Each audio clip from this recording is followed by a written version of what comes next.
A Bíblia Nossa de Cada Dia está começando agora e nós vamos meditar no Salmo de número 97. Que bom que você está aqui e vamos ver mais um capítulo da Palavra do Senhor, entender o que está escrito e aplicarmos para as nossas vidas, não é verdade?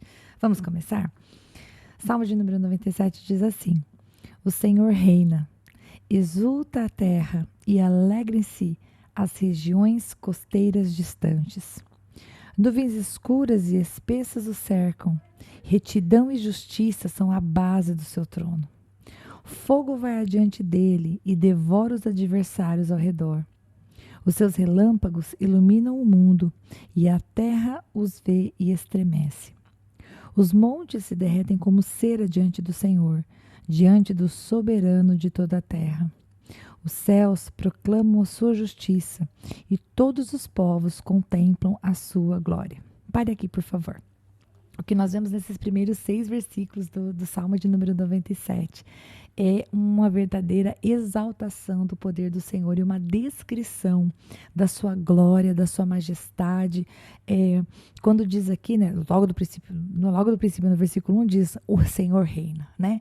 É uma declaração, né? Não há nada acima do Senhor. A sua vontade soberana, imponente, maravilhosa, perfeita é o que é estabelecida em toda a terra. E na sequência, o salmista vai descrever para nós, no versículo 2, né, falando de nuvens escuras e espessas que cercam o Senhor, né, e dizer que o seu trono, ele tem uma base, né, que é composta de retidão e de justiça. Então, quando fala dessas nuvens espessas, está falando daquilo que cerca o Senhor e que é como se nos impedisse de chegar a este Deus tão maravilhoso, por conta de quem ele é, um Deus tão grande e tão soberano, né? Inatingível. Humanamente falando, nós não podemos alcançá-lo de maneira alguma, né? Louvado seja o Senhor Deus por Jesus Cristo, que abriu um novo e vivo caminho para nós termos acesso ao Pai, né?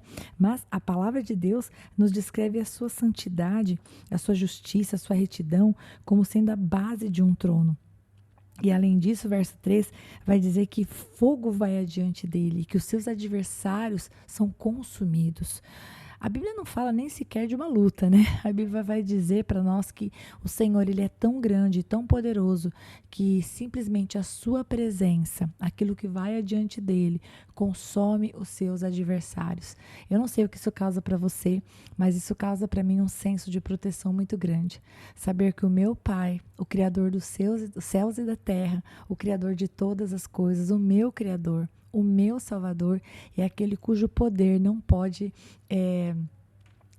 ser vencido, né? Cuja batalha, para ele, não é até inexistente. Quando Deus entra numa batalha, ele já venceu. E isso traz para mim um senso de proteção. Eu não sei se você consegue sentir isso.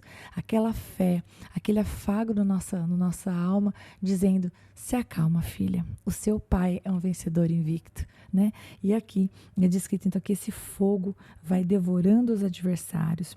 E nós temos, no versículo 4, né? Falando sobre os relâmpagos do Senhor, a luz que ele emite, o poder que sai dele é tão grande que é possível ser visto em toda a terra, né? E a terra vê e estremece. Nada é maior do que o Senhor nosso Deus. Os montes se derretem como cera, né? Ele é o soberano de toda a terra e todos aqueles, né? Todos os povos, os céus proclamam a sua justiça e todos os povos contemplam a sua glória. Ou seja, o salmista coloca para nós, meus queridos, um reino estabelecido, um reino firme, um reino inabalável, um reino insuperável. Esse é o reino do nosso Deus. Não há inimigo que esteja à altura. A simples presença do Deus Todo-Poderoso já destrói os inimigos e ele reina absoluto. Agora, o versículo 7 menciona, daqui para frente, começa a mencionar quem? Aqueles que tentam se opor, né? Então vamos ver.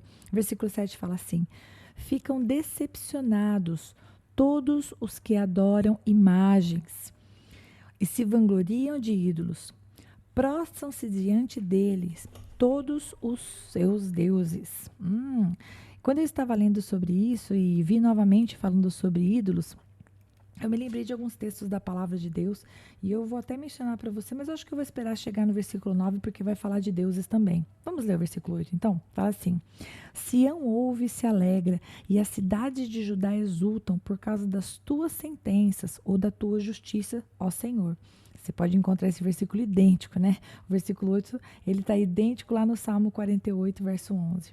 Verso 9: Pois tu, Senhor, és o Altíssimo sobre toda a terra, és exaltado muito acima de todos os deuses. Bom, mais uma vez o salmista mencionou a questão dos deuses, a questão dos ídolos. Salmo passado eu já havia falado com vocês a respeito de alguns textos, inclusive eu falei do Salmo 115. E eu quero trazer com você apenas algumas menções a respeito disso.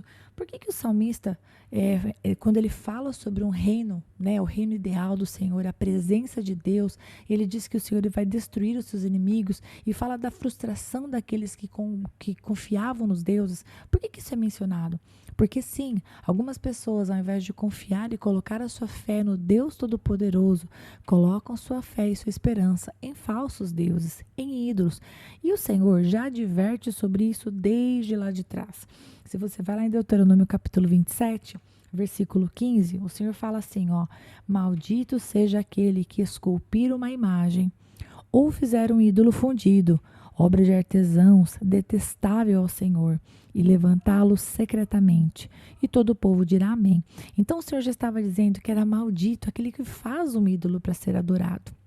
Aquele que vai lá e esculpe uma imagem ou que faz um ídolo fundido, ou seja de metais, seja de madeira.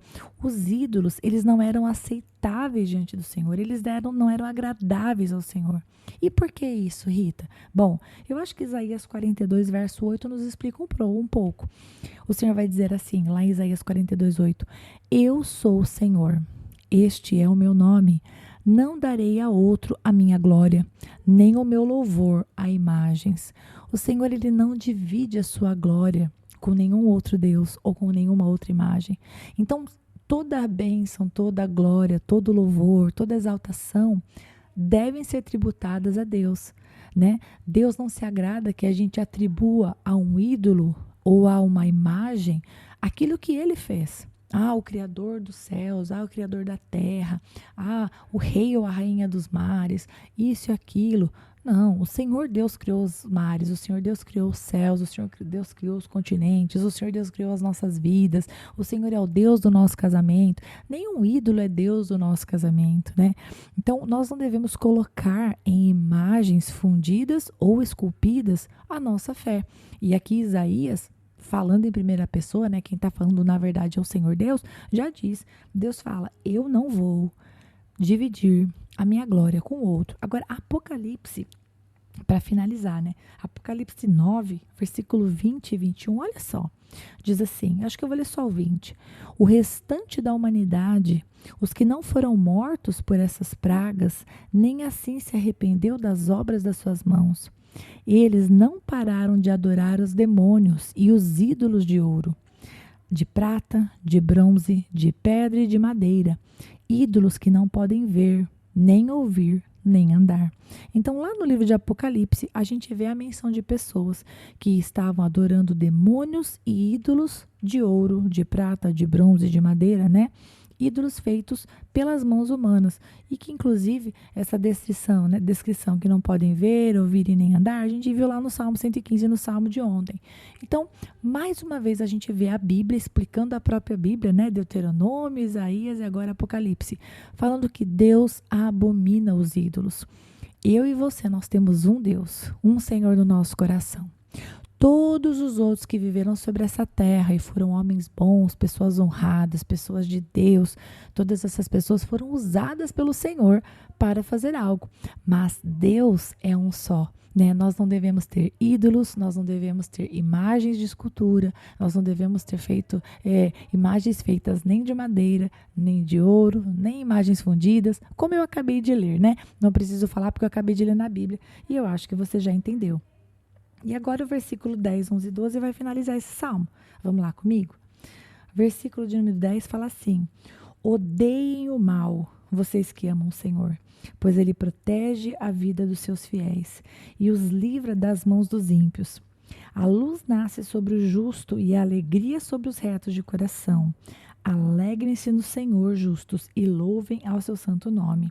Olha, esses 3 últimos versículos estão se referindo, né, diretamente para aquelas pessoas que amem a Deus, que amam o Senhor, né, que amam a Deus. Então, da mesma maneira que nós amamos o Senhor, nós devemos odiar o mal, né? Fazer o mal, nem quando a outra pessoa merece, né? Fazer o mal não deve estar na minha prática, na sua prática. Se a pessoa fala mal de você, você não fala mal dela. Se a pessoa faz mal contra você, você não faz mal contra ela, né?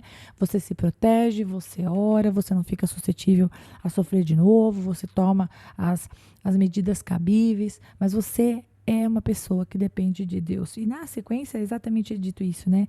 Deus livra das mãos dos ímpios. Ele cuida dos seus fiéis. Quando você é fiel a Deus, você pode descansar nesta sombra da fidelidade dele. Você pode acreditar que o Senhor está cuidando de você, né? Como eu disse mais uma vez, não está falando de você ficar sujeito a sofrer novamente, né? Um ambiente de violência, de maus tratos, não é disso que eu estou falando. Mas eu estou falando de você sair desse lugar de perigo, né? Quando está colocando em risco a sua vida, mas não cabe a você fazer o mal, odeie o mal, fuja do mal, né? Não seja como os maus. Quando você reproduz a maldade, lembra quando você era pequeno e sua professora te repreendia e falava, quando alguém fizer alguma coisa com você, você pede ajuda, porque quando você paga, né, você faz para o outro o mal que ele te fez, você perdeu a razão, os dois agora vão ser disciplinados. É sobre isso, né? Nós temos que ter um coração que confia em Deus. E eu sei que isso não é uma tarefa fácil, mas é bíblico e, portanto, é bênção. E o Senhor faz a luz nascer sobre o justo, né? Isso traz também alegria sobre os retos de coração. Então, olha, que em nome de Jesus, se hoje te falta alegria no coração por causa de qualquer situação, que você possa pedir para o Senhor. Senhor, tua palavra diz que o Senhor traz alegria para aqueles que são retos de coração. E você pode falar para o Senhor, Pai, eu tenho me esforçado para render a minha vida ao Senhor, para não viver mais de acordo com a minha vontade, mas viver de acordo com a tua. Senhor, em nome de Jesus, me traz a tua alegria, me traz a confiança de que o Senhor julga a minha causa, né? De que o Senhor é esse Rei todo-poderoso, que ninguém pode sequer se aproximar do Senhor, né? Como um inimigo sorrateiro que pode vencer a Deus, né? Nosso Deus não pode ser vencido, Ele é o todo-poderoso. E nesse sentido, o Salmo finaliza dizendo que os justos devem louvar o seu santo nome. Então, eu acho que, conforme eu fui fazendo a leitura, eu já fui aplicando, mas eu penso que, para finalizar, nós devemos colocar isso no nosso coração. Você e eu que fomos justificados por Jesus Cristo, né?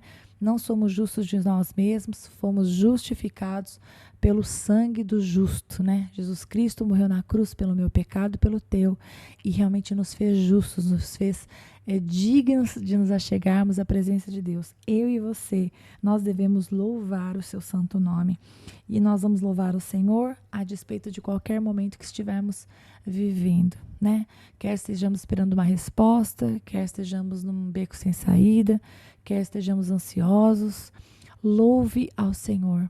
E quando você estiver deitado, caso você tenha dificuldade para dormir, fale com Deus, louve, cante uma canção ao Senhor no seu pensamento, né? Uma canção de Deus, uma canção de louvor ao nome do Senhor.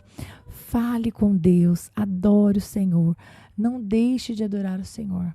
Quando você estiver com a sua alma batida, fale com Deus. Se você tem uma pessoa de Deus com quem você pode conversar, isso é muito bom. Converse com essa pessoa e ore. Mas se você estiver no momento da sua vida em que você não tem com quem conversar, louve ao Senhor, fale com o Senhor, derrame o seu coração diante do Senhor.